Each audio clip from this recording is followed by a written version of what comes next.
Praise Lord. God is saying unto you, God keeps you safe and He will not slumber. கர்த்தராகிய ஆண்டவர் உங்களை பார்த்து சொல்கிறார். 121 சங்கீதம் 3 வசனம் எழுதப்பட்டிருக்கு.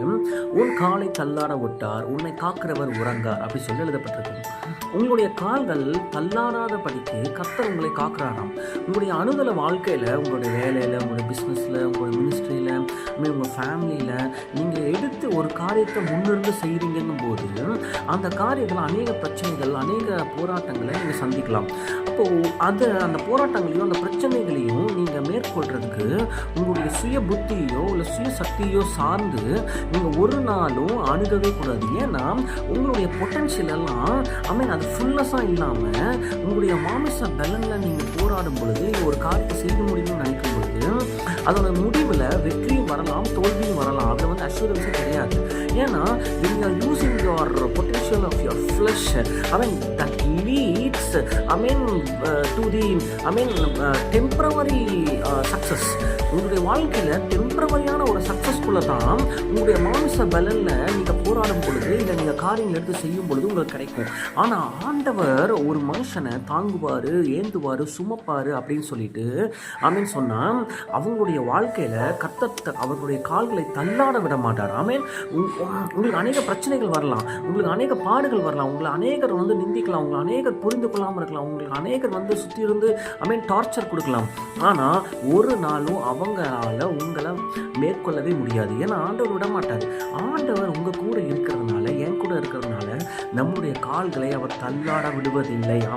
Because we have been put our foundation strong enough in Christ.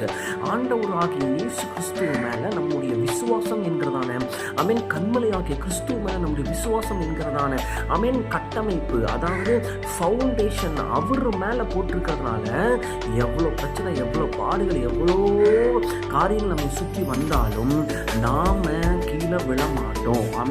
ஏன்னா அவர் நம்முடைய கால்களை தள்ளாட விடாதபடிக்கு ஸ்ட்ராங்காக நம்மளை பிடிச்சிருக்காராம்.